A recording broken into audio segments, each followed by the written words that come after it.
Pay attention, or you will miss out on seeing a glimpse of the future.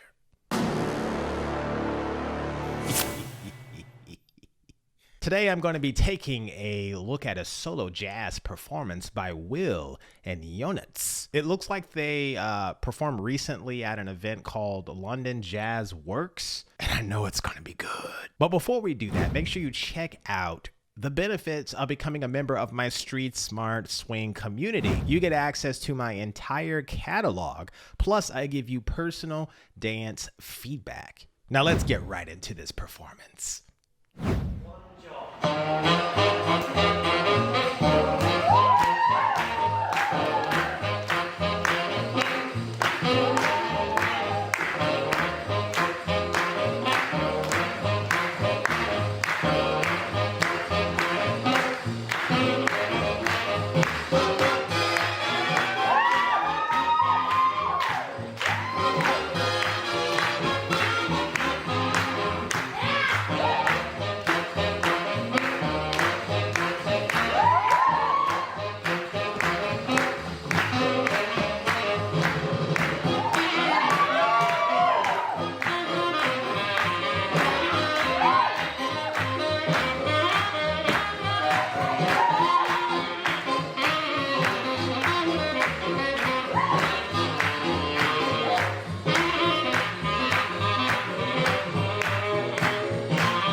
It's a very rare occasion to catch a glimpse of future Lindy Hop influencers while they are transitioning from being a part of the good dancer crowd to these are the people we need to pay attention to in Lindy Hop. The beauty of these two dancers lies in the subtle differences of how they emphasize the swing note. Ionut reminds me of the Ninjammer style, which emphasized less elastic and tighter joint movements that made it easier to show just the contrast to the music by moving and stopping. William reminds me of the more popular style proliferated by the Silver Shadows. Their joint movements were more elastic, which allowed them to kind of emphasize a more delayed swing note, making their movements look more smooth.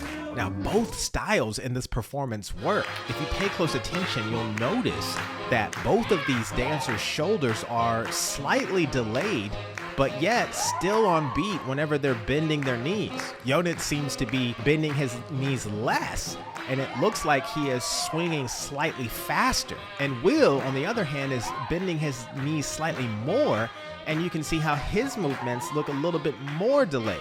There's not that many performances where you can actually see this type of stylistic dichotomy embraced. Usually you'll see how one dancer will compromise how they emphasize the swing note to mirror the style of the other dancer in order to show the audience how they can look like twins doing choreography. In my opinion, that kind of homogeneous choreography that omits individual personality is kind of boring at this tempo. But these guys don't do that. For me, this is why this performance is special. A lot of times dancers who are transitioning to a more prominent, influential role tend to just abdicate their personal style when gaining more influence. Usually it's because they have trouble figuring out what's more objective and what's subjective about their dancing.